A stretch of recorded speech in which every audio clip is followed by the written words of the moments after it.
નમસ્કાર. સ્ત્રી શક્તિના સમર્થકો તથા સ્વયં વિશ્વચેતના સ્વરૂપ સ્ત્રી શક્તિ આપ તમામને રાધા મહેતાના શત શત વંદન. સ્ત્રી અને શક્તિ પરસ્પરના પર્યાય એવા બે આ શબ્દોની ગહનતા, મહાનતા અને સાર્થકતાને પામવા જ કદાચ આજે આ પ્રબુદ્ધ મહાનુભાવો, સમર્થ નારી રત્નો અને આજના આ પ્રસંગનો દિવ્ય સંયોગ રચાયો હશે. સૂર્યની આભા અને જલબિંદુના સુંદર સંયોગથી રચાતું, સાત સાત રંગોમાં વિભાજિત થઈને મનોહર દ્રશ્ય સર્જતું ઇન્દ્રધનુષ આપણે બધાએ જોયું છે, જે વાસ્તવમાં એક જ સહમૂલ શક્તિમાંથી ઉભરીને ઉપર ઉઠે છે. સ્ત્રી શક્તિનું મહત્વ પણ કંઈક આવું જ દૈદીપ્યમાન છે. નારી શક્તિનું એક કિરણ જ્યારે સંસાર રૂપી જલબિંદુમાંથી વિભાજિત થાય છે, એ છે નારી શક્તિના રંગ, તેના સ્વરૂપો કે જે દરેકે દરેક માનવ જીવનને તેજોમય, ઉર્જામય, વેગમય, શૌર્યમય બનાવે છે.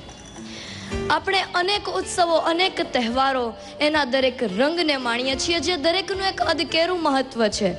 જન્માષ્ટમીના હર્ષોલ્લાસના રંગ, દિવાળીના રંગોળીના રંગ, હોળીના મનગમતા રંગબેરંગી રંગો, વસંત પંચમીના ફૂલોના રંગ કે પછી વિઘ્નહર્તા ગણેશના સ્થાપનના ઉત્સવના રંગ. આ દરેક રંગો એ ઉત્સવોના વિવિધ રંગ સ્વરૂપો છે અને એ જ સમાન છે નારીના વિવિધ રંગ સ્વરૂપો. 1911થી મનાવવામાં આવતો વિશ્વ મહિલા દિવસ એ તો સાંપ્રત સમયની શોધ છે, પરંતુ પ્રાચીન ભારતીય અસ્મિતા શ્રાવણ વદ અમાસના દિવસને તો સૈકાઓથી માતૃદિન તરીકે ઉજવતી આવી છે. પશ્ચિમની સંસ્કૃતિ ભોગ્યા છે, જ્યારે ભારતીય સંસ્કૃતિ એ પૂજ્યા છે, માટે માતૃદિન લેખાય છે, પરંતુ વાત વાસ્તવમાં નારી શક્તિની ઉપાસનાની જ છે. જન્માષ્ટમીના હર્ષોલ્લાસના રંગ સમાન, પારિજાતના પુષ્પની ડગલી સમાન, રંગ અને સુગંધ, પ્રેમ અને વહાલના અનન્ય સમન્વય સમાન નારીનું પ્રથમ રૂપ એ હૈયાની આરપાર જાય છે, તે છે પુત્રી સ્વરૂપ. કોઈ પણ સ્ત્રી માટે જો કમસે કમ એક પુરુષ એવો હોય જેની સંવેદનાને ભારોભાર સમજી શકે, તો એ પિતા છે, અને પિતા માટે જીવનમાં એ વ્યક્તિ પુત્રી છે. ખબર જ હોય કે અડધો જ રોટલો છે, પોતે ન જમ્યું હોય અને તો એ તું જ જમી લે કહીને આપણને જમાડી દે, તો એ માં જ હોય. પરંતુ પોતે ન જમ્યું હોય અને તો એ બેફિકરાઈથી કહી દે કે મેં તો બહુ જમ્યું, હવે જે છે એ તું જમી લે, અને કોઈને ખબર ન પડે કે એ ભૂખ્યા છે, એ પિતા જ હોય. પરંતુ આવે સમયે એ મૌનની પાછળના શબ્દોને પણ જે સાંભળી શકે છે, આંખની ભાષાથી હૈયાના ભાવને જે જાણી જાય છે, એ છે પુત્રી. અને માટે જ પુત્રીની વિદાય વેળાએ કવિએ લખવું પડે કે કાળજા કેરો કટકો મારો ગાંઠથી છૂટી ગયો, અથવા તો પરદેશી પંખીના ઉડ્યા મુકામ પછી માળામાં પરક્યું વેરાન. ગૃહની શોભા અને આનંદના પ્રતીક સમાન નારીનું બીજું એક સુહામણું સ્વરૂપ છે ભગિની સ્વરૂપ. બાળક જન્મતાની સાથે જ નારી શક્તિ જે અનુપમ સિદ્ધિ પામે છે, એ છે માં. આજ માની અદ્દલ નાની પ્રતિકૃતિ એ છે ભગિની. માનો સ્નેહ અને બાળપણની ધીંગામસ્તીનો એક ઉલ્લાસભર સમન્વય એટલે ભગિની. મને એવું શું દેખાય છે જેથી આ સ્વરૂપ હંમેશા તરોતાજા, અત્યંત નાવીન્યપૂર્ણ અને અતિ સ્નેહાળ લાગે છે? મારા જીવનમાં એવો કયો સંબંધ છે જેમાં મારી માં મારી સાથે નાનકડી થઈને રમે, મને રમાડે અને રમવામાં મને જ જીતાડે? ભલે ખોટું ખોટું પણ મને જ જીતાડે, મને લાડ કરે, મને વાલ કરે અને જીવનભર મારી જ તરફદારી કરે. ત્યારે અંતરમાંથી જવાબ મળે કે એ સંબંધ છે ભગિની. જ્યાં કવિએ પણ કહેવું પડે કે ધોળા ધાવણ કેરી ધારાએ ધારાએ ઘોળ્યો કસુંબીનો રંગ, ને બહેનીને કંઠે નીતરતા હાલરડાએ રેલ્યો કસુંબીનો રંગ. દુનિયાદારીની આછી પાતળી સમજણ આવતી થાય ત્યારે જે નવો સંબંધ ઉભરે છે, સ્ત્રી શક્તિનું જે નવું સ્વરૂપ ઉભરે છે, એ છે સખી સ્વરૂપ. હોળીના રંગોની જેમ વાતાવરણને ઉલ્લાસમય અને ઉર્જાસભર બનાવી મૂકતું નારીનું સ્વરૂપ એટલે સખી સ્વરૂપ, જે દરેકે દરેક સ્થિતિમાં સર્વને મદદ કરવા તત્પર રહે છે, આપત્તિની ક્ષણોમાં ઢાલરૂપ પુરવાર થાય છે. નારીમાં રહેલા સંવેદનશીલતા, સેવા અને સમર્પણના ગુણોને કારણે જ તે એક ઉત્તમ સખી બની રહે છે. સુવાસ ભરેલું સ્મિત પાથરતા વસંત પંચમીના ફૂલોના રંગ સમાન નારીનું સોહામણું સ્વરૂપ છે પ્રેયસી સ્વરૂપ.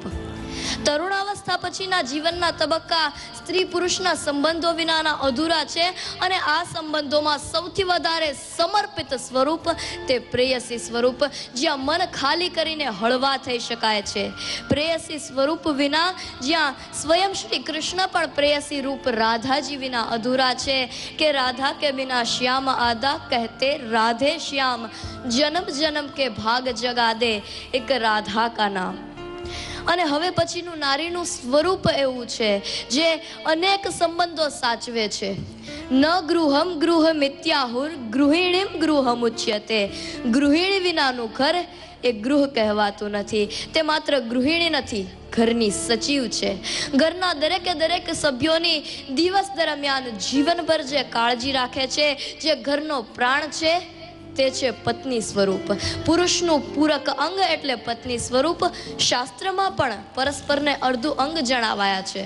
વહુ, ભાભી, દેરાણી, જેઠાણી, સાસુ જેવા અનેક સંબંધો સાચવતું સ્ત્રીનું પ્રતિભાશાળી સ્વરૂપ એટલે પત્ની સ્વરૂપ.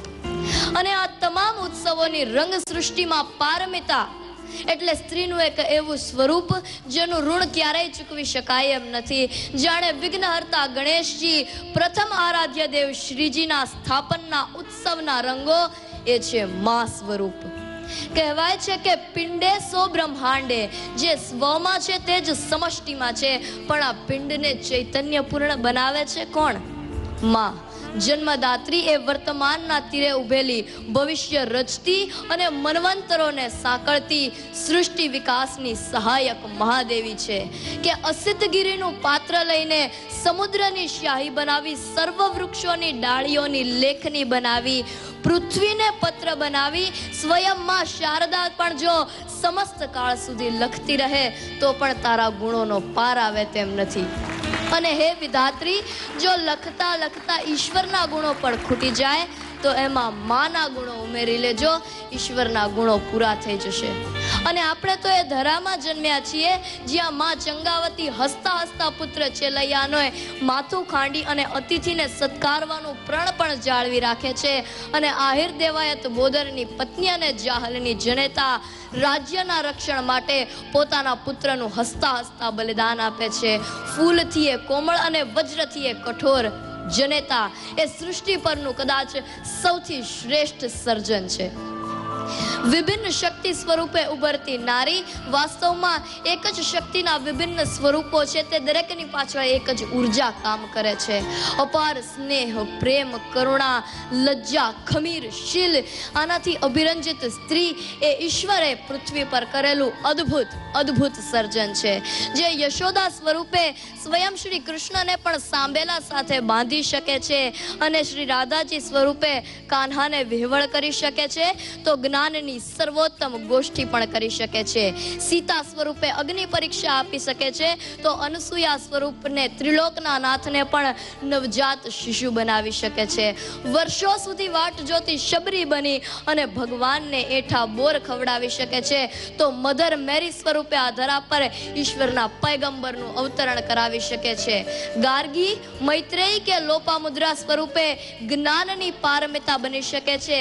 મદાલસા, અહલ્યા કે દ્રૌપદી, તારા કે મંદોદરી સ્વરૂપે સત્યનો અનુગ્રહ કરી શકે છે. ગંગા સતી, પાનબાઈ, મીરાબાઈ, કેસરબાઈ કે અમરમાં સ્વરૂપે સ્વયં પરમાત્માની આભા બની શકે છે. તો જરૂર પડીએ રણમાં યુદ્ધ બળનું કૌશલ્ય બતાવવા માટે લક્ષ્મીબાઈ, દુર્ગાવતી કે ચાંદ બીબી સ્વરૂપે પણ આવી શકે છે. વીર શિવાજી જેવા સપૂતનું સર્જન પણ જીજાઉ સ્વરૂપે કરી શકે છે.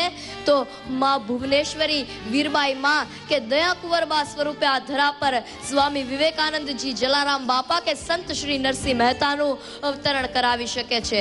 સરોજીની નાયડુ, મદામ ભીખાઈજી કામા, પુષ્પાબેન મહેતા, મંજુલાબેન દવે કે પૂર્ણિમાબેન પકવાસા જેવા સ્વાતંત્ર્ય વીર રૂપે રાષ્ટ્રના વિકાસની, સ્વાતંત્ર્ય સંગ્રામની ચળવળનો આધાર પણ બની શકે છે, તો કલ્પના ચાવલા કે સુનિતા વિલિયમ્સ સ્વરૂપે ધરતીથી અવકાશ સુધીની ઉડાન ભરી અને સમગ્ર જગતને જણાવી શકે છે કે નારી શક્તિનું સામર્થ્ય હંમેશા અમર્યાદ રહ્યું છે.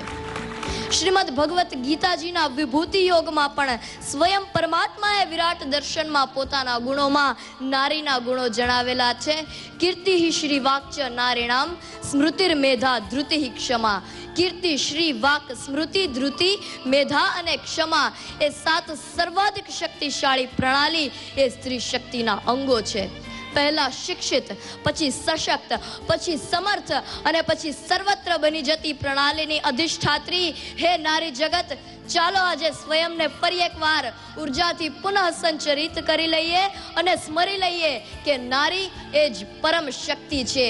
વાંગમય ચલાવે એ શારદાનું હાસ્ય છે, શિવ તાંડવ શમાવે એ પાર્વતીનું લાસ્ય છે. વંદે માતરમ.